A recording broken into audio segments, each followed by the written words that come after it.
Welcome to Alphabet City. This is the show where we cover everything related to Alphabet Inc. Today we're talking about the new Google Maps, a new version of the YouTube app, and Google's gaming dreams, but our top story is about Samsung.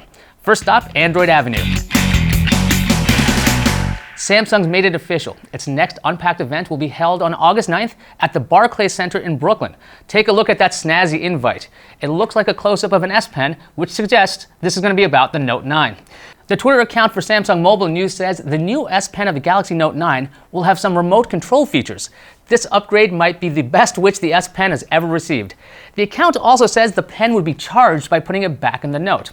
Elder Murtazan has a bunch of information about the Note 9 on mobilereview.com. Murtazan has a good track record when it comes to leaks. He also says the S Pen will add support for Bluetooth, and you'll be able to unlock the Note with the stylus. ET News says the S Pen will be able to control music, take pictures remotely, and be usable when giving presentations. The same report says Samsung is working on a digital signature function, which could be used like a personal authentication method like a fingerprint. Murtazan says the Note 9 will be packing a huge 4,000 mAh battery. The Note 8 has a 3,300 mAh battery. If the S Pen needs to be charged by the Note, this makes sense. When it comes to design, Murtazan says the Note 9 won't look that different from the Note 8, but the position of the fingerprint sensor has changed on the back. That seems to line up with what we've seen posted by OnLeaks and Ice Universe. Next up, Play Plaza. The new version of Google Maps is out. At the bottom of Maps is a new tab called For You. You tell Maps which areas you want to follow, and it'll put together suggestions in that tab. When there's a place that matches up with you, Maps will tell you why that place was suggested. Apparently, I should go over to the Stag's Head because it's similar to a couple of bars I like. If it's not for me, I can choose the Not Interested option. I'm going to save this for later by bookmarking it.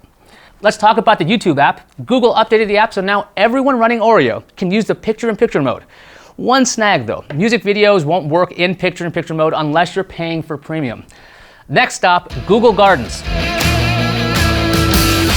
Kotaku has a report up that says Google is working on some kind of video game platform.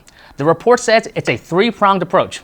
Number one, some sort of streaming platform, which is codenamed Yeti. Number two, some sort of hardware. And number three, an attempt to bring game developers under the Google umbrella. Apparently, Google has met with several video game companies at the Game Developers Conference and at E3. The streaming system would work like this. Google servers handle the heavy lifting of rendering the games, and then that would be streamed to a computer or maybe even Google's own hardware device. So it would kind of be like OnLive, but that service was not long for this world. Do you think Google can make this work? Let me know in the comments. Speaking of comments, let's head on over to Comment Cove. This is the part of the show where we shine a spotlight on the best audience in the world. That's you guys. On the Oppo Find X, Jay Lopez says, the many problems with phones that have moving parts are: one, if you're one of those parents who lend their phones to their kids, there's a chance your kid won't take care of that phone. They can accidentally get jelly or peanut butter on it.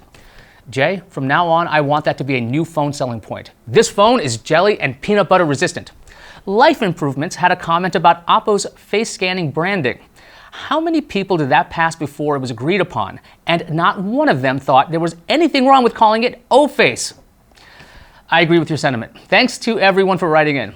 If you've enjoyed your time at Alphabet City, please hit that like button and subscribe. I'm Ayaz Akhtar, and I'll see you online.